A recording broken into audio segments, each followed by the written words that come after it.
الاستغفار هو سيد العبادة، له وقته المفضل، فأفضل الأوقات للاستغفار ما كان في وقت السحر. قال تعالى: والمستغفرين بالأسحار، آل عمران الآية 17. الآية الأخرى: وبالأسحار هم يستغفرون، بسورة الذاريات الآية 18. وبالاستغفار يحل الإنسان مشاكله في هذه الحياة الدنيا، لأن للاستغفار خواصا هامة جدا. هذه هي نتائج الاستغفار.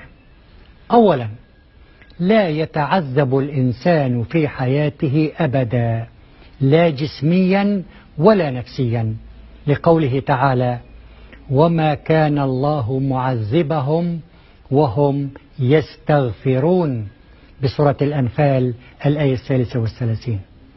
نلاحظ جاءت بالصيغة الاسمية كلمة معذب للدلالة على الشمولية، وما كان الله معذبهم، فالاستغفار ينجي من كل أنواع العذاب الجسمي والفكري والاجتماعي.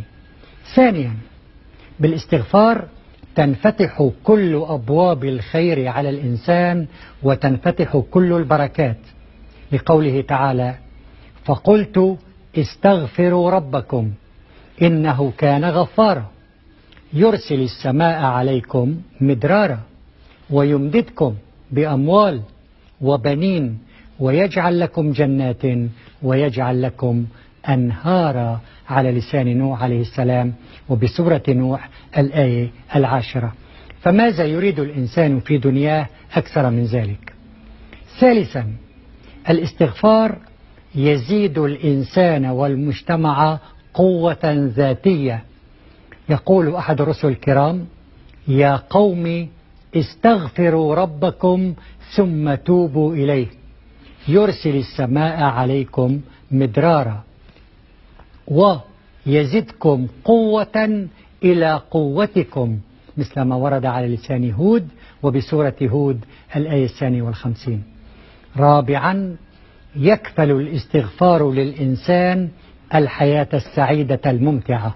تقول الآية الكريمة: وأن استغفروا ربكم ثم توبوا إليه يمتعكم متاعا حسنا إلى أجل مسمى ويؤتي كل ذي فضل فضله، بسورة هود الآية 3.